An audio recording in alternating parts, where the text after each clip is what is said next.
साईं सुल्तान वाहिद ज़फ़र साईं हमदर्द गुलाम अली नवाज़ सभु कंहिंजा नाला साईं सावण सभिनी जा थोरा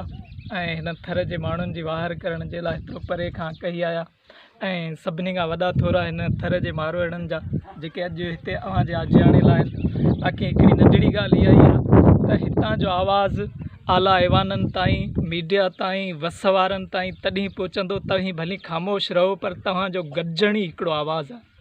अॼु ही जेके हिते नंढड़ा ॿार हिते साम्हूं गॾु थी वेठा आहिनि इहो हिकिड़ो आवाज़ु आहे हिन अछड़े थर जो आवाज़ु आहे जेको इनशाला आला ऐवाननि ताईं पहुचंदो प्रेस मीडिया जे ज़रिए इलेक्ट्रॉनिक मीडिया जे ज़रिए ऐं हिकिड़ो आवाज़ु बणिजंदो त ही माण्हू हिकिड़ी शइ जी जेका घुर कनि था उहा घुर इन्हनि मासूम ॿारनि जे चहिरनि मां पढ़ी सघो था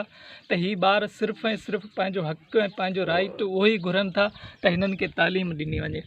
ही तालीम जीअं पाकिस्तान जे आइन मुताबिक़ सॼे पाकिस्तान जे माण्हुनि जो सॼे पाकिस्तान जे पब्लिक जो जेको हिकिड़ो राइट आहे उहो ई राइट हिन थर जे मारवाड़नि जो आहे ऐं उहा ई अॼु हिकिड़ी घुरिज आहे हिते माण्हू जेके वेठल आहिनि उन्हनि जो इहो ई आवाज़ु आहे त हितां जे माण्हुनि जा जेके राइट आहिनि उहे हिननि खे ॾिना वञनि। तव्हां सभिनी जी महिरबानी।